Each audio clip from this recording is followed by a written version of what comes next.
following show contains adult content. It's not our intent to offend anyone, but we want to inform you that if you are a child under the age of 18 or get offended easily, this next show may not be for you. The content, opinions, and subject matter of these shows are solely the choice of your show hosts and their guests, and not those of the Entertainment Network or any affiliated stations. Any comments or inquiries should be directed to those show hosts. Thank you for listening.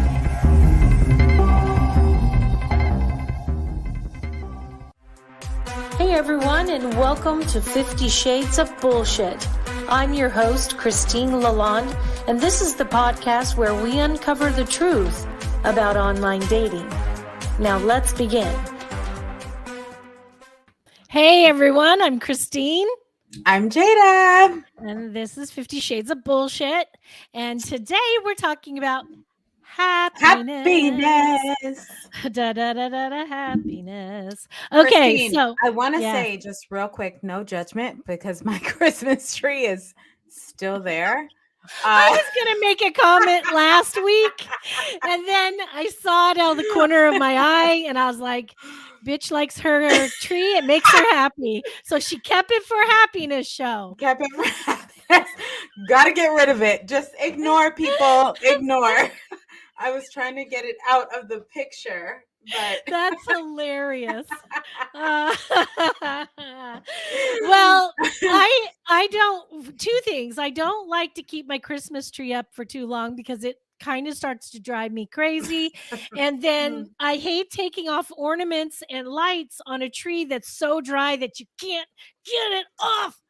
So kind of like my tree, which is why I know, Jada. I know what you're thinking. You're thinking if I just throw it all away, I can have a new design for Christmas next year.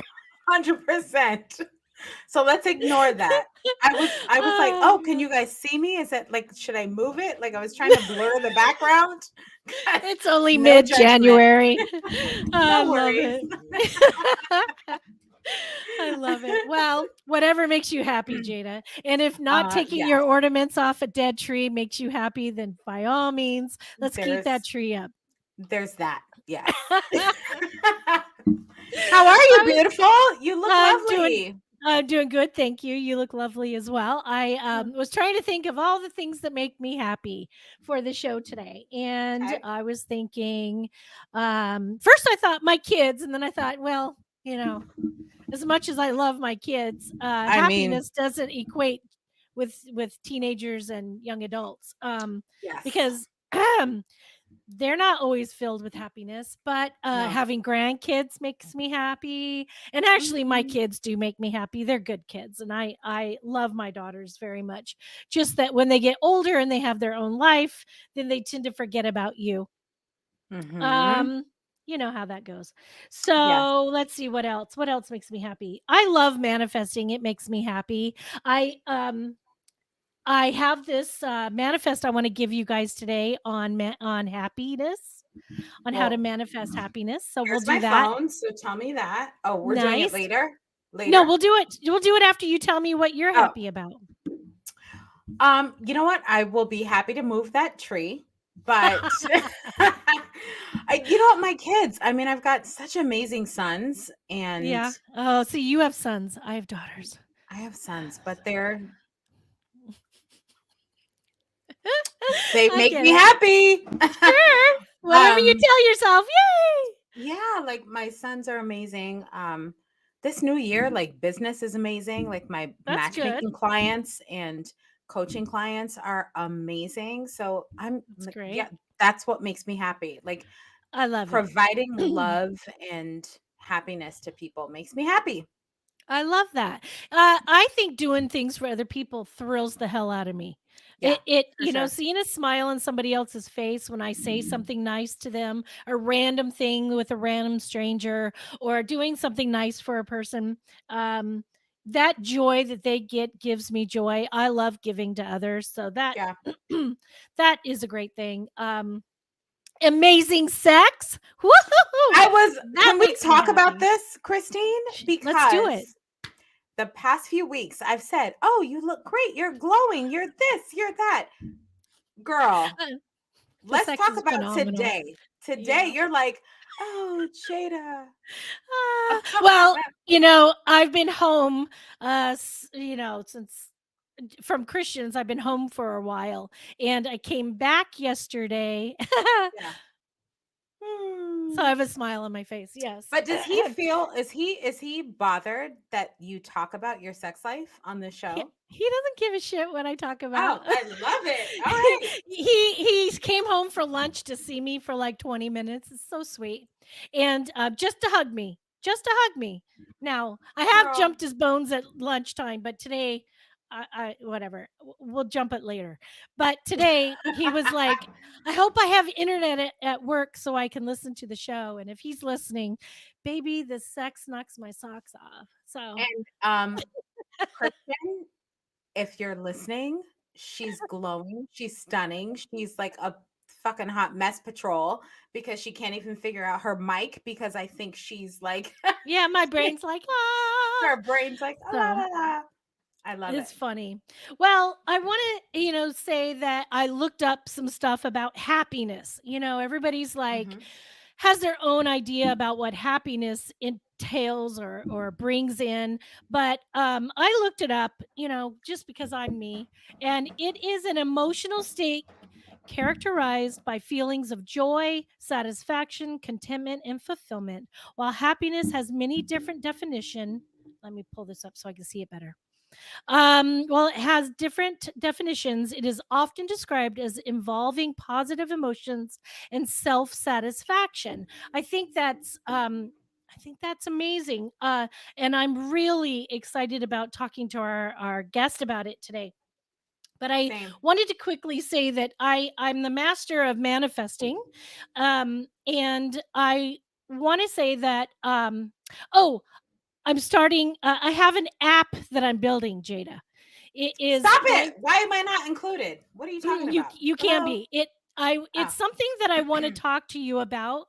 Another thing, another business opportunity I want to talk to you about. Off this today. But so if you have a minute after the show, let's chit chat because it has to do with matchmaking and my production company. So this one here is going to be called Sacred Spa. And it's going to be me helping people with manifesting and overcoming and bringing in things. And I've been working with Anthony because Anthony had this big breakup and he came to my house on Sunday. I know. He came to my house on Sunday. You just saw him. And we did this whole manifesting on how to release that pain and release the negative and bring in joy, bring in happiness, and bring in the positive things that he wanted to manifest. And the difference, I gotta videotape when I do these things because the difference in his demeanor, in his speech, and in the way he held himself and spoke is 100% different from the time where we started and when we ended. So I'm going to do this thing called Sacred Spa, and I'm going to help people get through breakups, through disappointments, help people manifest the things that they need to manifest. I have this whole program that I'm going to be doing, and I'm very, very excited about it. So one of the things I'm excited. I know. So one of the things before we get to Jacqueline is I have this thing called Grabovoi numbers that I use. We've talked about it before. We've talked about it. Yeah. And there's a lot of different ways that you can use these numbers. And I use it with water. I also use it with bay leaves. And I also write things on my wrist, on my hands. But there's a lot of different ways you can infuse the numbers, what's the word energetically into say your crystals or anything like that. But today I want to tell you what the codes, the numbers for the Grabovoi numbers for happiness is. And so people can try it. Now, if you write it on a bay leaf, you take the bay leaf and you burn it, and it really sparkles and it's really kind of exciting. And then you spread out those ashes, and I put those ashes in like my plants so that they grow, Okay. and or outside on your lawn or whatever, flower beds. But Hmm. I do it with numbers, I do the numbers with water. With water. Yeah. And I speak the numbers into my Into the water, water. and then I drink it to infuse it into my body, that energy in my body. And whenever you do any kind of manifesting or working with Grabovoi numbers, you always want to say, thank you, thank you, thank you for whatever it is that you are bringing in. So if Awesome. I want to do a number, I'm going to do the numbers for you folks. So write this down. The number today, and I'm going to speak it into my water as we do it. I'm going to put it in my phone. 488-395-627. 488-395-627. 488-395-627. Thank you, thank you, thank you for the pure joy and happiness that I feel in my life. So that's how I do it. Okay. I say the numbers 3 times into my water. I infuse it into my body, and then I give thanks for the what I'm looking for. So But how do you come across those numbers? Like, why those numbers? I have a huge. So there is a specialist that was out there, a guy from I want to say Russia, who is like a psychic and a manifester, and he does all these things. He has scientifically came up with all these numbers. I don't know a whole lot about it. I'm still reading into it. I still investigate into it. I still learn from it. And it's a daily journey to really learn more and more about these numbers. But these numbers are mathematically in tune with the universe, vibrations, and energy. And so that's why I do them with bay leaves, or I mainly do them with water. Now you can write the numbers on your water bottle and carry around and drink it all day, and the energy from those numbers. I tend to think that speaking is very powerful. So I speak it into the water. I infuse the water into my body, and there we go. So that's my tip for today. So let's talk about. You mean what? You love it? I mean, I'm recording some things you're saying, because I'm like, shit, like I need to do. Oh, I'll help you. I'll help you anytime you want. So let's talk about Jacqueline. Jacqueline, when you come on the show, Jacqueline, you tell me if I'm saying your name wrong. I'm going to say it, Jacqueline Way. She is dedicated her world into changing. Wait, I said that wrong.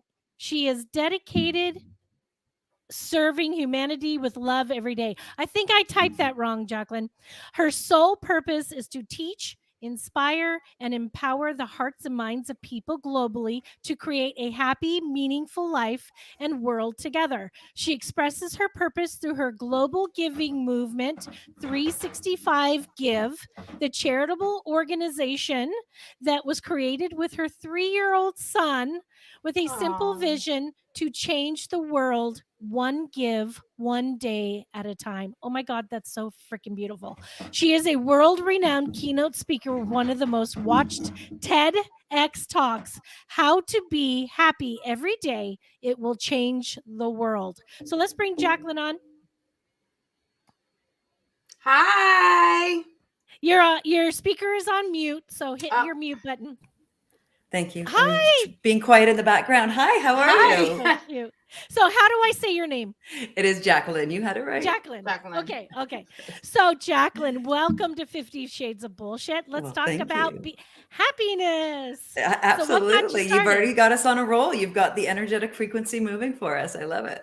I love it. So let's talk about what you talk about, what brought you to this place and this beautiful movement that you've started with your child. Well, it's really interesting. And I heard a lot of what you were talking about and, what brings you happiness. And I am the beautiful, blessed parent of not only one, but 3 adopted little boys. And so when I adopted my first son, I didn't really, I didn't know anything about happiness. I didn't, it wasn't my world. It wasn't the world I traveled in. I'm not a scientist. But when you become a parent, you become, and I think moms, and especially stay-home moms, and or if you're a stay-home dad, same thing, you become the chief happiness officer at your house. Yes. And that's kind of your job all day, every day, until they stop talking to you when they're teenagers.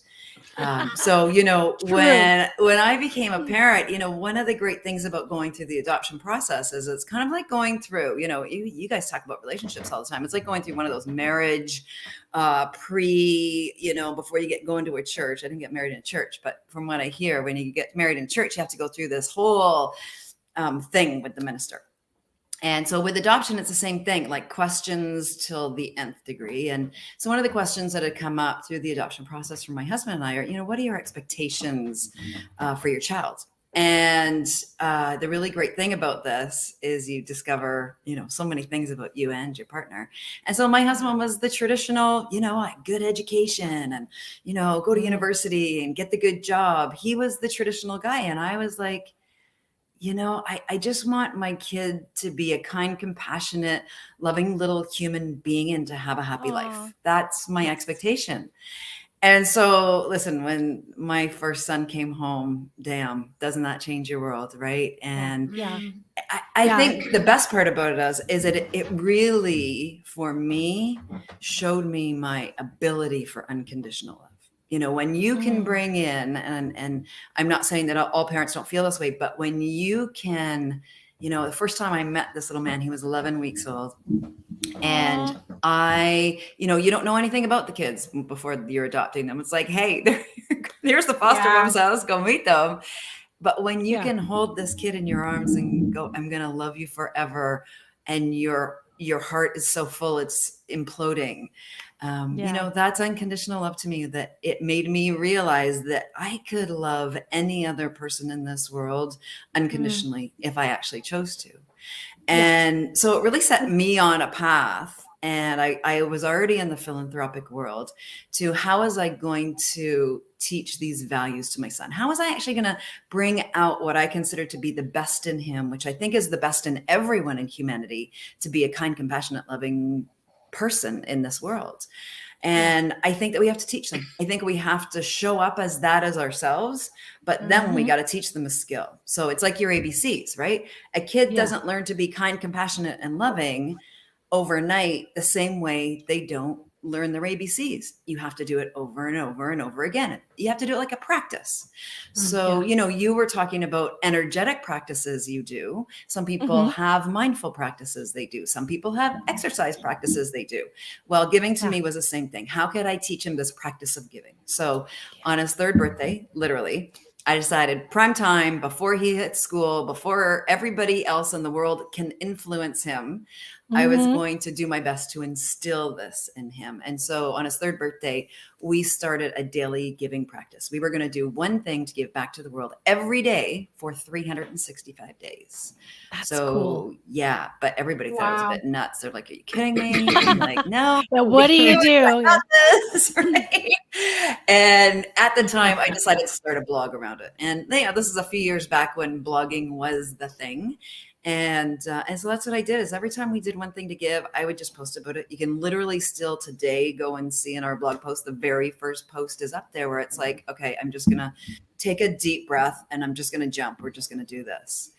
And so that's what we did, 365 days of giving. At the time, Twitter was like just out and Facebook was a thing. And so signed up there and shared all of our stories. Well, the cool thing is when you share stories about giving, and especially with a 3-year-old, everybody follows along, right? And the really cool thing was people from all over the world, they were inspired by Nick, because how can you not be inspired by a 3-year-old going out and actually making giving possible for everyone? He showed the world that giving is so simple, a 3-year-old can do it. Right? Yeah. And that was a cool thing. We said it was like a daily practice, like brushing your teeth. And really, no joke. And you said this earlier, Christine, is that giving brings you so much happiness. And I want to talk about that, because that's what we're here to talk about today, is he felt that. So teaching my kid to give was way easier than getting him to brush his teeth every day. Just saying, everybody. Right. Yeah. And so we had a lot of fun with it. It was our adventures every day. We would literally just kind of take a look around our world, our community, and we'd find our ways to give. And then we just share those stories. It's not like we did something different every single day. If we were going to the beach, we picked up garbage. So we did that lots of days. A lot of days it was, we would go at the time, I didn't have, as a new parent, I didn't have a lot of money, as a lot of people don't. I shop at the Sally Ann all the time. Well, doing that kind of shopping where it's really intentional, that I'm not going to go buy something new. I'm not going to shop on Amazon. I'm actually going to go and buy something secondhand, because that's the best thing for the planet. Right.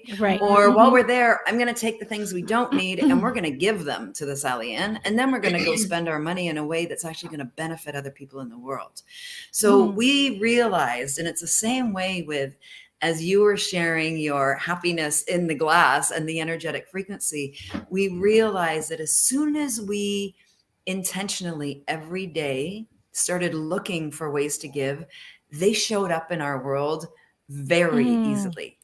And all of a sudden, our attention and our intention had changed. And all of a sudden, everywhere we went, there were ways to give every single day. And it was effortless for us to go out and find ways to give right in our own backyard. Yeah, I 100% agree with that. It's like when you have an intent and you are focusing on something, if you like with, so I'm really big about signs and manifesting. Numbers are very important. Numbers are huge, and that's why the Grabovoi numbers are really strong and powerful.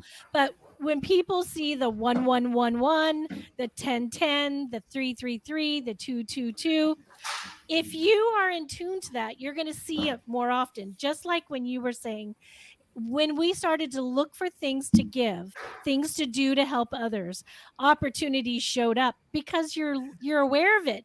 And when people are not aware of it, it might be right there with a glowing face, but you're not looking for a glowing face. You're looking for other things. So I think that they're always there. We just are not open to it, like you said. Yeah, I no, love completely. that. And that's really one of the beautiful lessons that I learned along the way, is it became my happiness practice every day. Right. And here's the really great thing that I always love to share with people. I think one of the things that we learned really along the way was that happiness piece. And as much as we felt the happiness, the really great thing is that science actually proves it to be true. And so most people don't realize this, but there's like a whole science of giving. There's one of them right behind me. And so I'll tell you a story about that one in a minute. It's the manifestation of giving. So what people don't realize, and I always like to remember this acronym, because it reminds me of the importance of giving, not only that it's good for the world, but how good it is for us. And how cool is it that each and every one of us are built to be happy when we give. And it's called your daily dose of happiness. So when we give, we get this amazing biological, chemical brain and body reaction that happens for us. And dose stands for dopamine, oxytocin, serotonin, and your endorphins. And each one of these has a specific reaction. Dopamine is our reward system. So it gives us that little boost. So for those of you that like a piece of chocolate cake or your cocaine, that's dopamine, right? Or if you smoke cigarettes, whatever that is, that's the reward system in your body that gets fired off. The next one is oxytocin. Well, that's love, right? That's what makes us feel love, a hug, a kiss. Giving sets off oxytocin in our body. Next one is serotonin. Well, that's our body's happy transmitter. And last one is our endorphins. Well, that's a natural painkiller, believe it or not. And when you mix these all together, this daily dose of happiness, no matter how small your act of giving is, fires off in your body. And at the same time, your cortisol drops. Well, that's our stress hormone. So really cool. All at the same time, every human being has this response that happens to them that we're literally hardwired to give. It's called the helper's high. They've actually called it. So the really neat thing about giving is that when we give, not only are we helping the world, but we're helping ourselves. Our immune response is given a boost because our cortisol drops. We're happier, we're healthier, our well-being is increased. We feel like we have purpose and meaning in our life. We're physically healthier, we're mentally healthier. It drops everything: depression, anxiety, stress. It's all been proven. So isn't that pretty magical that as human beings, we were literally born to give so we would be happier, healthier, and stronger, literally. Yeah, I think that I think about the times that myself or someone I know has been sad or depressed or feeling lonely, that getting up, doing something for another person, doing something for yourself, doing something, For the planet, brings, for animals, all of it, right? Like yeah, anything that you're Yeah. passionate makes about, a you find difference. that passion, right? Yeah. And then Yeah. you go out and do it. And the other part of that is that's so important is that it's connecting you. It's getting you out of your own head, right? Because we all Yeah. get stuck in our monkey mind. It gets you out of your head, and it literally puts that energetic frequency you were talking about. You know, our hearts actually give off the strongest energetic frequency of our body. So we like to think of giving as literally love in action. So when that oxytocin is going through your body, the energetic frequency from your heart is literally stronger. You put that in your hands, you put it out to the world, and all of a sudden, not only are you changing your energetic frequency, but you're literally connecting to the magnetic field of the world, and you're changing the frequency of the world. There's an amazing organization called the Heart Math Institute that you'd probably love, and they talk about this all of the time. I've heard of the them strength before. of that. Yes. Yeah, they're an amazing organization that we work with as well, and they prove this. It's all proven in science and research, which is the best part. So for the people that don't believe about that energetic frequency, it's all proved in science. You know what's funny? My youngest daughter is all about the science. She is science this, science that. She's always repeating your dad. Well, scientists say blah, blah, blah. And they think that I'm like some crazy woo-woo witch. Well, yeah, because I believe in the science and the connection, and all of us are literally connected. Literally. In so many ways. And well, but what, like, what does that mean for you? Right. Well, you know, I think when we're talking about happiness and giving, we also have to understand that because, you know, when you give, you're happier, right? And when you're happier, you actually give more. That's innately just natural in us. You're kinder, you're more compassionate to others, but that happiness affects everyone around you. So when we talk about this ripple effect of happiness and giving, or happiness is contagious, you know, being the chief happiness officer at my house, when I'm happy, my children are happy. My husband is happy. They take that happiness out into their world. Now, my husband may touch 500 of his employees in a day. So he's now connected. His happiness is now going out and reaching all of his employees. My children's happiness is touching everyone in their classroom. And so this keeps rippling and rippling. You know, they say in your lifetime that you can have the opportunity to touch, literally come in contact with anywhere from 30,000 to 150,000 people. Well, what we know now via social media and opportunities for you and I to all speak and to reach more people is that we have the ability to literally reach millions. If you had asked me that I would be reaching millions around the world 5 years ago, I would have laughed at you. But in my lifetime, I've had an opportunity to reach and touch millions of people. So my happiness and the story that I tell and I share has that opportunity to touch everybody that comes into my path, which is amazing. So all of a sudden, that energy is now changing everything. So when we say you can change the world one give, one day at a time, it's that ripple that we really have to look at. I agree. You know, it's funny. Last week, a friend of ours who is also in the profession, he's a dating coach and a matchmaker, was really upset and broken up about a breakup. And I said to him, he goes, I think I just need to go work out. And I said, I want you to do two things when you go work out. This is your homework. The first thing is every single person that you encounter or walk by, I want you to make eye contact with them and smile. I said, that is going to be the biggest thing. The second thing is when you get on the treadmill, instead of walking, I want you to dance it. I want you to dance while you're walking. And don't give a shit if everybody's watching you because they're going to smile. And he's like, but why do I want to smile at everybody? I said, because you don't know what that smile might do for somebody else. And that person's going to take that home and be happy someone smiled at them, and that they're going to smile at somebody else. And then and on it goes. I agree with you. Yeah, no, and what people don't realize, just the act of smiling actually turns on your endorphin system. Yeah. Just the act of smiling, just doing that one thing automatically, chemically changes our bodies. And so doing that and then sharing it with others, that's huge. When we, my kids, I have one son in particular who, one of his things that he does is we cannot walk past a homeless person, a person in need, maybe even somebody playing music on the street, whatever it is. He cannot walk past them without stopping and doing something. And so one of the things that I've made really important is let's not just throw them money. Let's actually stop and make a connection with them. And it's that smile or just stopping to say, how are you today? I see you. And that's the big part for most people is they just want to be seen, right? They want to be seen and they want to be heard in their lives.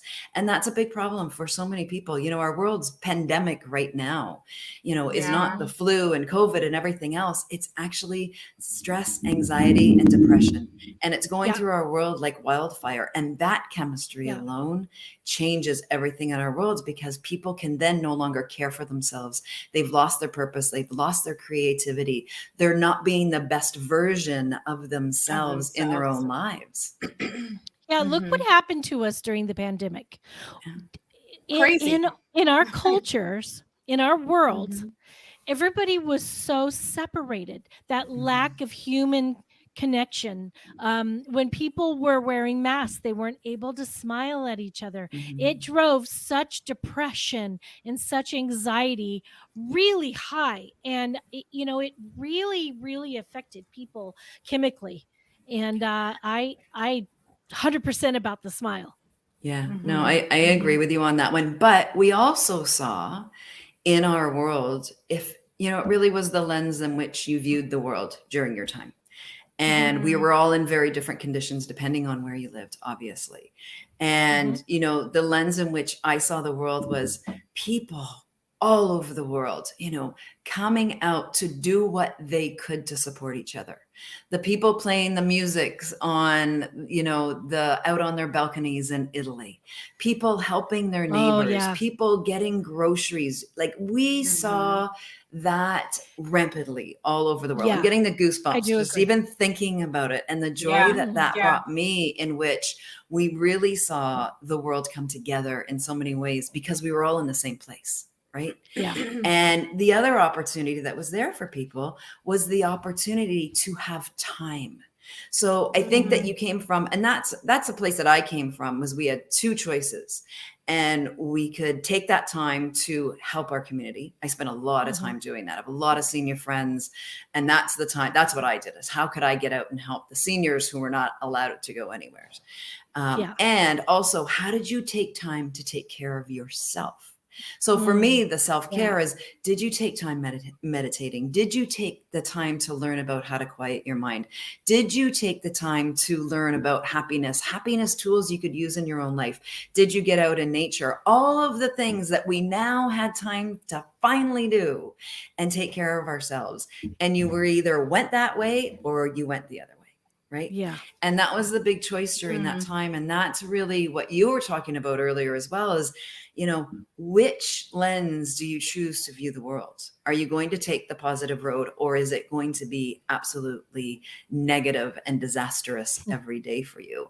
And that takes practice. Right. And so that's what I love about giving is giving changes the lens in which you view the world, because first of all, you're happier. So you see the world from a happier place, and you see it from a less stressed place. And also you're viewing it from the place of, how can I be? And Jada, I said this to you, that, to me, you were a light when I first met you here, when we came on and we had each other's meeting. I said glowing, and you said, oh no, I don't want to glow. And I'm like, no, I see the light. Right. Glowing, and that's very beautiful. Different. Glowing and light are two different things. And so I believe we all have two this different beautiful things. light, right? That we get to shine out to the world. We all have our unique abilities in which we can give out to the world. And so for me, it is happiness in action. It's love in action. It's all of those things that every single human being on our planet has within them that they can give. It's not about money. It's not about any of that. It's not even about stuff, if that's what it is. But it's, as you said, it's the smile. It's taking the time to recognize people. It's listening. Use your social media is free for us all. How do you use that for good in the world? Rather than sharing the crap and the bad news, we can all take the time to go and post positivity, to share good stories, to shine the light on the good in the world. We all have that ability.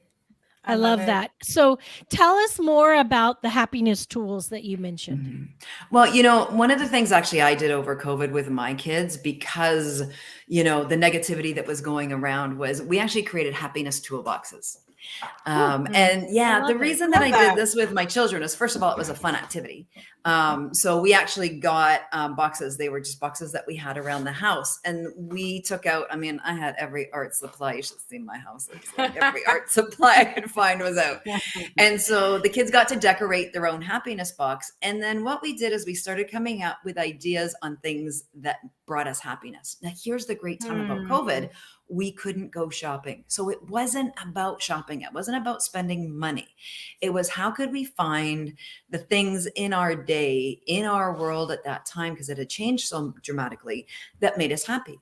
So we realized, one of the things, I live very close to the beach. I live in Vancouver, Canada. And so one of the things that we could do is we would go down to the beach every day and we would collect treasures to make art out of. And that could be shells and rocks and stones. We realized that activity, that brought us a lot of happiness. So we realized that being out in nature was something that actually worked really well for us.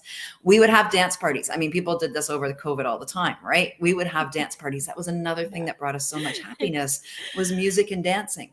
So we found the simple things in our own life.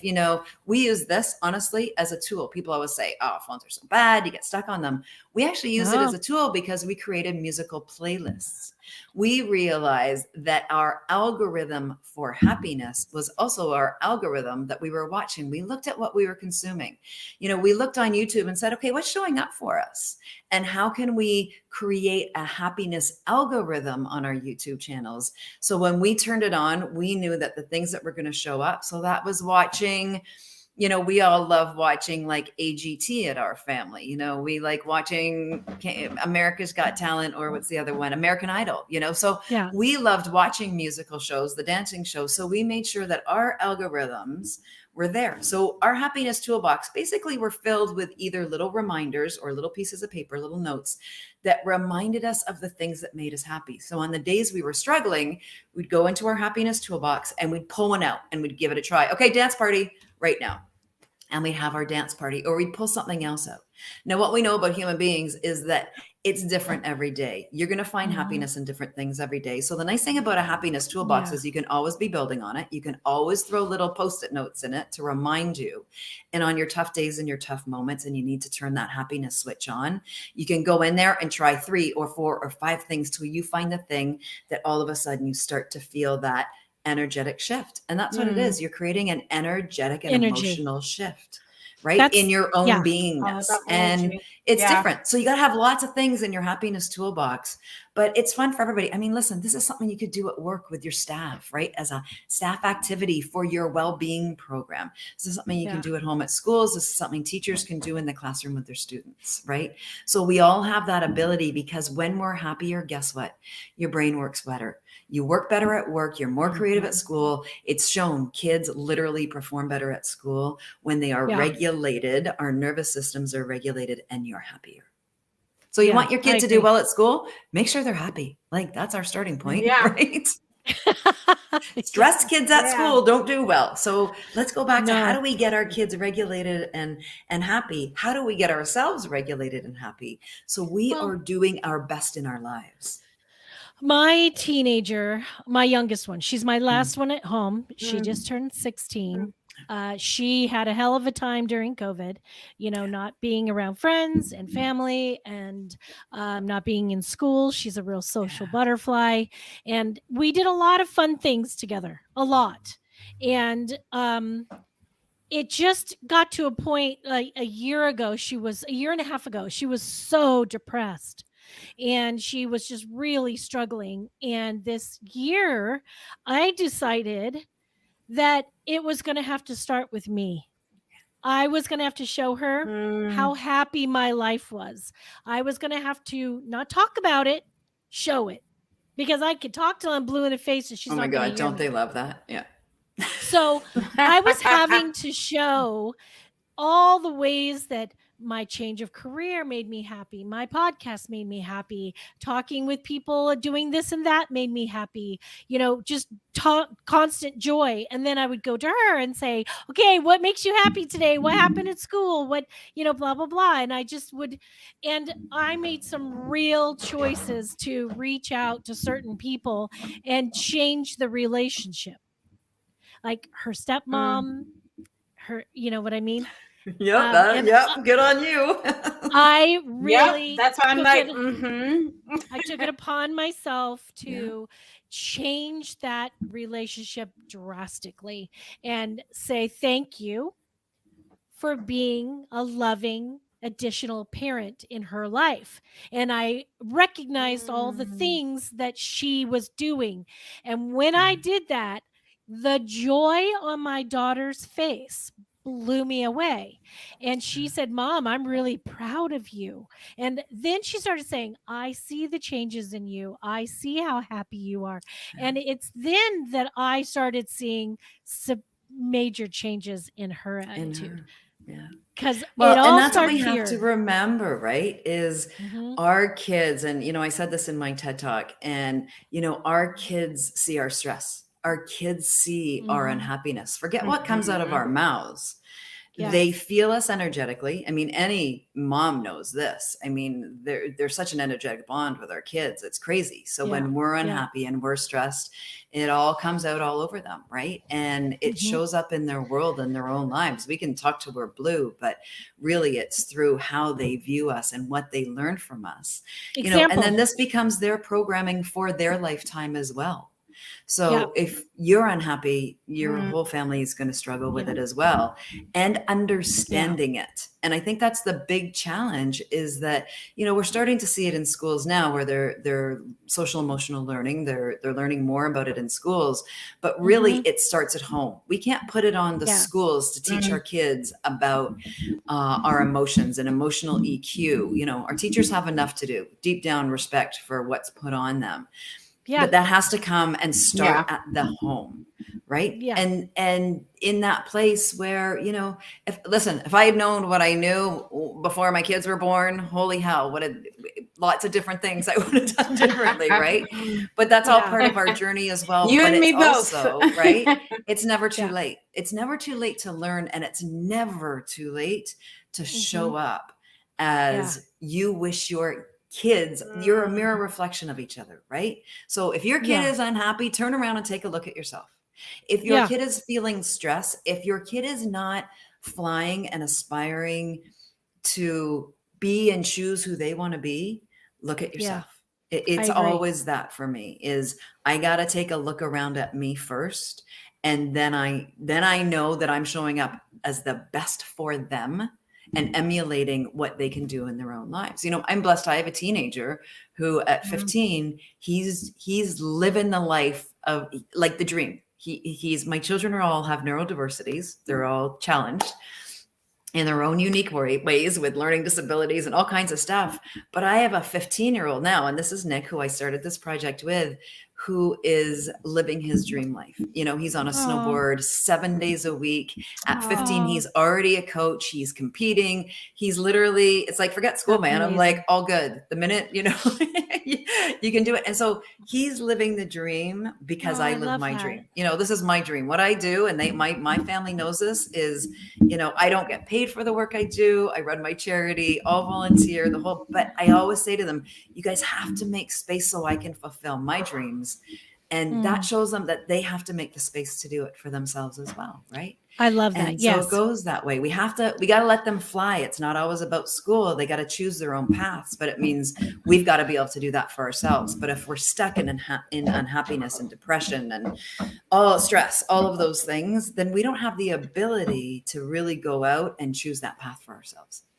I love that. I find that when, from my own experience, I find that when I'm feeling down or blue or not quite happy in my life, I look around and I see a pile of clothes and dirty dishes and all these things, and another meal to cook, right? Another meal to cook, absolutely. And I find that I go, ugh, I just don't have it. I just don't have it in me. And then I started realizing, wait, if I got up and I just conquered one of those things, it made me feel so much better.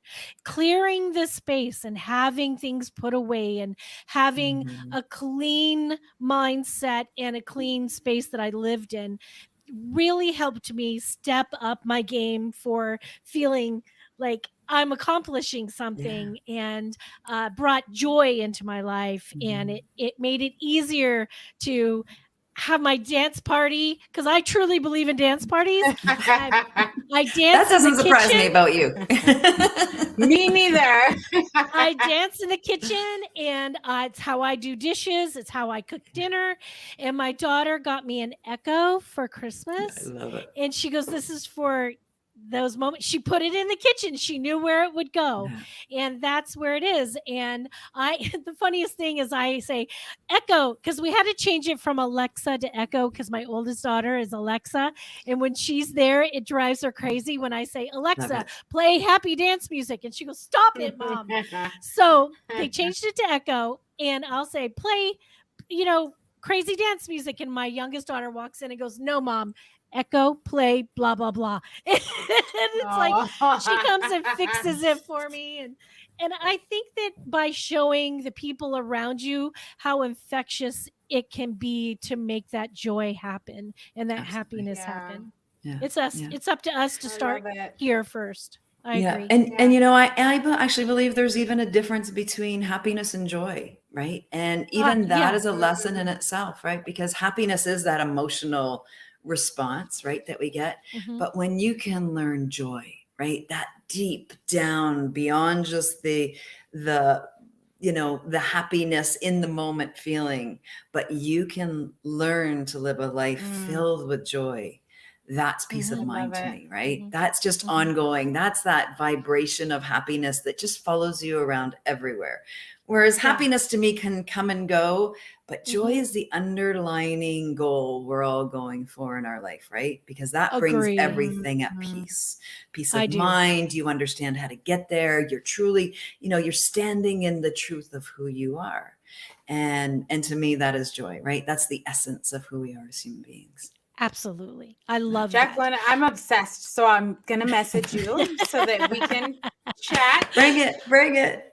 So yes. I love that. I love it.